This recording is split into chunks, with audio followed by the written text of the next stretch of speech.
L'hypersensibilité est un trait de caractère et elle touche 20% de la population, dont 30% des hypersensibles qui sont extravertis et 70% des hyper qui sont introvertis. Les 80% restants sont composés de personnes moyennement sensibles ou peu sensibles. Ce trait de caractère est inné.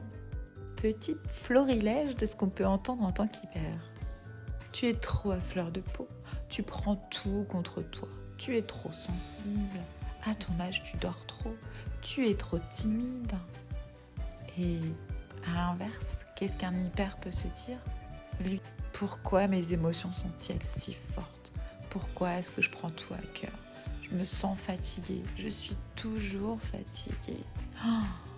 En fait, en réalité, l'hypersensible, il est doté d'une faculté qui est celle de ressentir ce que les autres ne ressentent pas et de percevoir ce que d'autres ne perçoivent pas.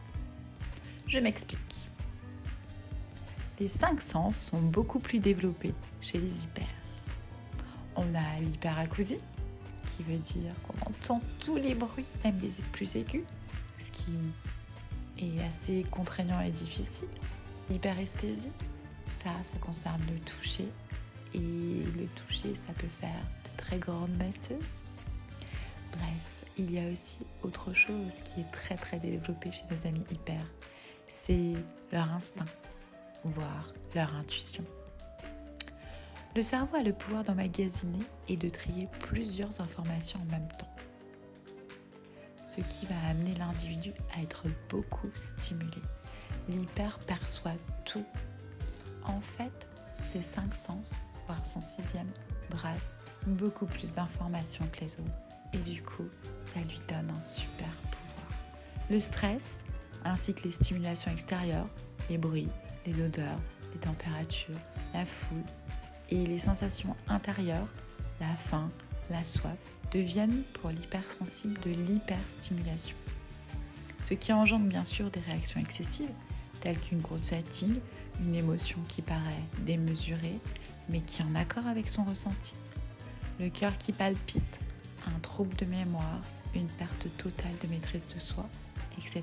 Sans oublier bien sûr qu'il est doté d'une mémoire à long terme, ce qui l'amène à analyser dans le moment présent le pourquoi et le comment du passé, puis à développer son instinct pour mieux percevoir le futur.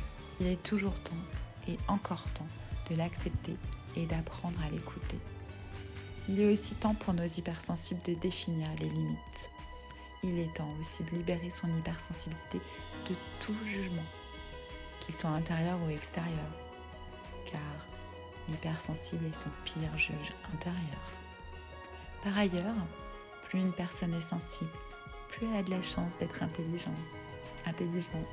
Ainsi, l'hypersensible est différent, certes, mais il est normal et il doit se considérer à sa juste valeur. On va donc commencer par enlever ce trop qui est bien trop conforme à la société. On va juste dire à nos hyper qu'ils sont hyper créatifs, hyper intuitifs, hyper touchants, hyper intelligents et les convaincre que ce sont des hyper-héros. Et si la souffrance est un peu trop lourde à porter, un peu trop lourde à supporter, consultez un coach ou un thérapeute. À bientôt!